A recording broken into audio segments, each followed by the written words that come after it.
আসছে পরের খবরে রাতের অন্ধকারে ভাঙা শুভেন্দু অধিকারীর সভার তোরণ অভিযোগে তীর তৃণমূল আশ্রিত দুষ্কৃতীদের দিকে সন্দেশখালীর কানমারির ঘটনাকে কেন্দ্র করে উত্তেজনা এলাকায়। ঘটনার দায় অস্বীকার করেছে তৃণমূল নেতৃত্ব। যে খবর সামনে আসছে, শুভেন্দু অধিকারীর সভার আগে তোরণ ভাঙার অভিযোগের তীর তৃণমূলের দিকে। রাতের অন্ধকারে ভাঙা হয় শুভেন্দু অধিকারীর সভার তোরণ।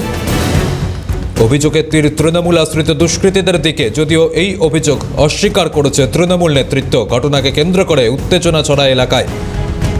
সন্দেশখালীর কানমারির ঘটনা, সেখানে তোরণ ভাঙাকে ঘিরে ইতিমধ্যেই রাজনৈতিক তরজা বাড়ছে। কথা বলবো, রয়েছেন প্রতিনিধি শামীম মোল্লা। শামীম, কি অভিযোগ রয়েছে?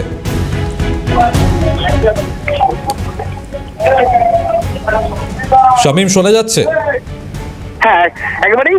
দেখো, শুভেন্দু অধিকারীর শ্রদ্ধাঞ্জলি সভা রয়েছে আজকে সন্দেশখালী 1 নম্বরের কানমারি এলাকায়, এবং এই সভা ঘিরে রীতিমতো ব্যানার, ফেস্টুন, গেট তৈরি করা হয় এই সন্দেশখালীর একাধিক জায়গায়। সেই মতো সন্দেশখালীর একেবারে বয়ারমারি এলাকায় একটি গেট তৈরি করা হয়, এবং সেই গেট রীতিমতো যে ব্যানার লাগানো ছিল, রাতের অন্ধকারে তৃণমূল আশ্রিত বেশ কিছু দুষ্কৃতীরা সেই ব্যানার ছিঁড়ে দেয় এবং গেটটাকে ভেঙে দেয় বলে অভিযোগ করছে বিজেপির তরফ থেকে। এবং রীতিমতো ব্যানার গুলো রাস্তার উপরে চারিদিক থেকে ছিঁড়ে ফেলা হয়েছে, তেরঙা যে পতাকা গুলো ছিঁড়ে ফেলা হয়েছে।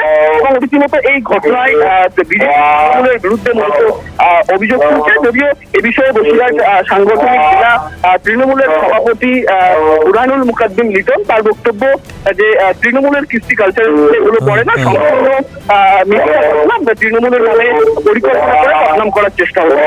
এই ঘটনায় রীতিমতো আর কিছুক্ষণ পরেই অধিকারী শ্রদ্ধাঞ্জলি সভাতে আসবে, যেখানে বিজেপির বেশ কর্মীরা শহীদ হয়েছিল তাদেরকে শ্রদ্ধা জানাবেন, এবং তার রীতিমতো আর কিছুক্ষণের মধ্যেই শুভেন্দু অধিকারী আসবেন। তার আগে নিরাপত্তার যে বেষ্টনী তৈরি হয়েছে, এবং শুভেন্দু অধিকারী আসার আগে রাজ্য প্রশাসনের তরফ থেকে কড়া নিরাপত্তায় রাখা হয়েছে। এবং এই ঘটনার সাথে কারা জড়িত বা কি ঘটনা তার তদন্ত শুরু করেছে নায়াক থানার পুলিশ।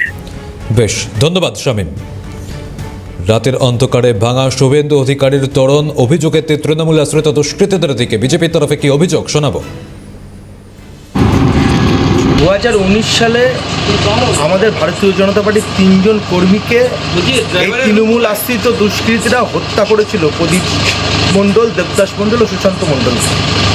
আগামীকাল তাদের স্মরণে, শহীদ স্মরণে কানমারি বাজারে মাননীয় বিরোধী দলনেতা শুভেন্দু অধিকারীর উদ্যোগে একটি স্মরণসভা হচ্ছে। সেহেতু আজকে রাত্রে 12:30টার সময় তৃণমূল আশ্রিত দুষ্কৃতী সন্দেশখালী যারা দীর্ঘদিন ধরে জ্বালিয়ে রেখেছে, কিছু এখনও পোকামাকড় আছে, তারা এই ফ্লেক্সটাকে ছিঁড়েছে। এতে রোখা যায়নি, মানুষ এখানে সজাগ আছে। মমতা ব্যানার্জির এই নোংরামিকে জবাব দেবে আগামী দিন মানুষ। শুভেন্দু অধিকারীর সবার আগেই তোরণ ভাঙা হলে অভিযোগের তৃণমূল আশ্রিত দুষ্কৃতীদের দিকে, যদিও এই অভিযোগ অস্বীকার করেছে তৃণমূল নেতৃত্ব। ঘটনায় দায় অস্বীকার তৃণমূল নেতৃত্বের। বসিরহাট তৃণমূল জেলা সভাপতি বুরহানুল মুকাদ্দিম, আমরা কথা বলেছিলাম তার সঙ্গে, তিনি কি প্রতিক্রিয়া দিয়েছেন, শোনাবো। আমি শুনলাম, জানি না কি ঘটনা ঘটেছে, নিজে এখনো জানতে পারিনি। আর যদি এই ধরনের ঘটনা ঘটে থাকে দুর্ভাগ্যজনক, কিন্তু তৃণমূলের কৃষ্টি কালচারের ভিতরে এই জিনিস নেই যে বিরোধী দলের কোনো গেট বা মঞ্চস্থল ভাঙচুর করে দেবে। আমি দায়িত্ব নিয়ে বলতে পারি, এটা আমাদের কোনো ক্রিয়াকর্ম নয়, এটা আদারওয়াইজ অন্য কিছু হতে পারে। তৃণমূল কিছু করেনি, এটা আমি নিশ্চিত বলতে।